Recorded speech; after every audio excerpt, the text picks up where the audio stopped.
샬롬, 주님의 평안을 전합니다. 기도는 하나님의 방법입니다.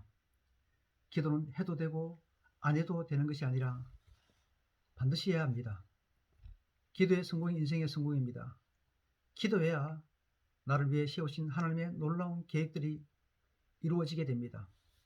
하나님은 믿음의 기도에 반드시 응답하십니다. 그래서 문제가 무엇이든지 오직 기도해야 합니다. 인생을 살면서 겪는 문제는 모두 상대적입니다. 어떤 문제가 생길지 모릅니다. 그러나 기도하는 사람은 비록 문제가 무엇인지는 모르지만 답은 알고 있는 사람입니다. 예수님만이 답이고 예수님의 이름과 말씀으로 기도하는 것이 답인 것을 알고 있습니다. 예수님은 내가 곧 길이요 진리요 생명이다 라고 말씀하셨습니다. 인생의 문제는 다양하지만 답은 오직 예수님 하나라는 것입니다. 마태복음 16장 19절 말씀입니다. 내가 천국 열쇠를 내게 주리니 너가 땅에서 무엇이든지 매면 하늘에서도 매일 것이요 너가 땅에서 무엇이든지 풀면 하늘에서도 풀리리라 하시고, 마태복음 21장 22절 말씀입니다. 너희가 기도할 때 무엇이든지 믿고 구하는 것은 다 받으리라 하시니라. 마가복음 11장 24절 말씀입니다. 그러므로 내가 너희에게 말하노니 무엇이든지 기도하고 구하는 것은 받은 줄로 믿으라. 그리하면 너희에게 그대로 되리라. 요한복음 14장 14절 말씀입니다. 내 이름으로 무엇이든지 내게 구하면 내가 행하리라. 요한복음 15장 7절 말씀입니다. 너희가 내 안에 거하고 내 말이 너희 안에 거하면 무엇이든지 원하는 대로 구하라. 그리하면 이루리라. 이 말씀들의 공통적인 단어가 하나 있습니다. 무엇일까요? 무엇이든지 라는 단어입니다. 문제가 무엇이든지 기도하면 하나님은 응답하신다는 말씀입니다. 문제를 두려워하지 말고 응답하시는 주님을 전적으로 신뢰하라고 말씀하십니다. 기도는 절대적인 능력입니다. 사도 바울은 빌립보서 4장 6절을 통해서 아무것도 염려하지 말고 오직 모든 일에 기도와 간구로 너희 구할 것을 감사함으로 하나님께 아뢰라 라고 말씀하십니다. 다윗에게는 도울 자가 하나도 없었습니다. 사무엘상 15장 30절입니다. 다윗이 감람 산길로 올라갈 때 그의 머리를 그가 가리고 맨발로 울며 가고 그와 함께 가는 모든 백성들도 각각 자기의 머리를 가리고 울며 올라가니, 이 성경 구절에 나오는 다윗의 모습이 특이합니다. 우선 다윗은 감람 산길로 올라갑니다. 궁전에 있어야 할 왕이 산길로 올라갑니다.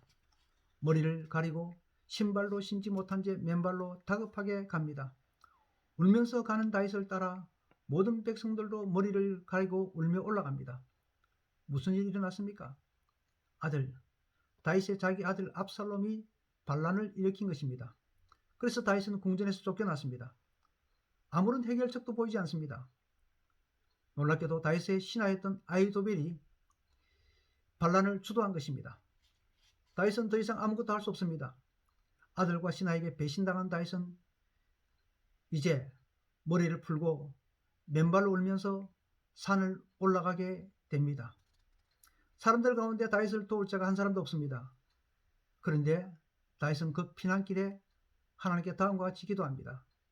사무엘하 15장 31절입니다. 여호와여, 원하옵건대 아히도벨의 모락을 어리석게 하옵소서. 여러분, 과연 이 기도가 어떤 힘이 있을까요? 그런데 기도는 하나님께서 들으시고 응답하십니다. 성경은 이 기도의 응답에 대해서 어떻게 말씀하는지 한번 살펴보도록 합시다. 다윗의 기도 외에 어떤 일이 벌어진지 보세요. 지금 압살롬은 아버지 다윗을 잡을 방도를 찾기 위해 그의 부하들과 함께 있습니다. 다윗을 공격할 방안에 대해서 아히도벨이 다음과 같이 제안합니다.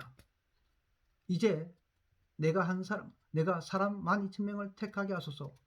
오늘 밤에 내가 일어나서 다윗의 뒤를 추적하여 그가 고나고 힘이 빠졌을 때 기습하여 그를 무섭게 하면 그와 함께 있는 모든 백성이 도망하리니, 내가 다윗 왕만 쳐 죽이고 모든 백성이 당신께 돌아오게 하리니 모든 사람이 돌아오기는 왕이 찾는 이 사람에게 달렸음이라.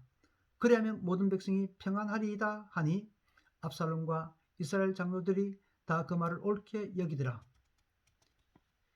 아히도벨의 제안을 보세요. 첫째, 12,000명만 출동하고자 합니다.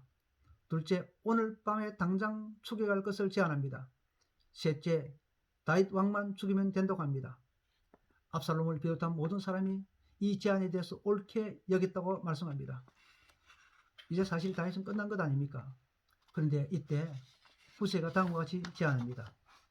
나는 이렇게 계략을 세웠습니다. 온 이스라엘을 다니엘서부터 브엘세바까지 바닷가에 많은 모래같이 당신께로 모으고 친히 전장에 나가시고 우리가 그 만날 만한 곳에서 그를 기습하기를 이슬이 땅에 내린같이 우리가 그의 위에 덮여 그와 그 함께 있는 모든 사람을 하나도 남겨두지 아니할 것이요. 또 만일 그가 어느 성에 들었으면 온 이스라엘이 밧줄을 가져다가 그 성을 강으로 끌어들여서 그 작은 돌 하나도 보이지 아니하게 할 것이다 하며 후세의 제안을 살펴봅니다. 온 이스라엘이 출동을 해야 합니다. 둘째, 천천히 추기해야 합니다. 셋째, 다윗을 따르는 사람은 모두 죽여야 합니다.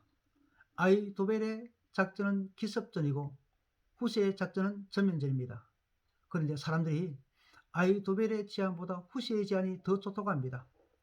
사무엘하 17장 14절 말씀입니다.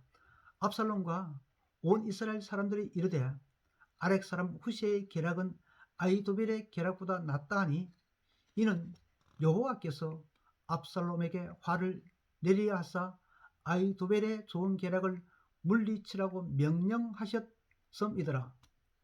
사실 아히도벨의 제안이 유리한 전술이지만 사람들은 후세의 제안이 더 좋다고 합니다. 어떻게 이런 일이 일어났습니까? 하나님께서 명령하셨기 때문입니다. 하나님께서 다윗의 기도를 들으시고 아히도벨의 계략을 실패하게 만드신 것입니다. 아히도벨의 계략이 좋았지만 하나님께서 사람들의 마음을 움직이신 것입니다. 사람이 아무리 완전한 계획을 세울지라도 마음을 주장하시는 분은 하나님이십니다. 어떤 문제로 기도하든지 하나님께서 응답하십니다. 문제는 상대적이지만 기도는 절대적입니다. 기도의 사람은 문제를 알아야 하는 것이 아니라 기도에 응답하시는 주님을 신뢰해야 믿어야 합니다. 무엇을 기도하든 주님께 구하면 주님께서 반드시 응답하십니다. 기도는 절대적으로 응답됩니다. 기도의 용사가 되시기를 바랍니다. 기도의 인생을 걸어보세요. 지금까지 경험하지 못했던 놀라운 일들을 경험하게 될 것입니다. 하나님께서 정말 살아계심을 내 삶의 현장에서 체험하게 됩니다. 여러분이 가지고 있는 얽히고 설킨 아픈 그런 문제들, 도저히 해결되지 않을 것 같은 그런 문제들이 기적과 감동으로 하나하나 변화되는 역사가 일어나게 됩니다. 기도는 절대적입니다. 해도 되고 안 해도 되는 것이 아니라 반드시 해야 되고 또 기도에 하나님은 반드시 응답하십니다. 평안하시기를 기원합니다. 꼭 기도에 사람이 되시기를 바랍니다.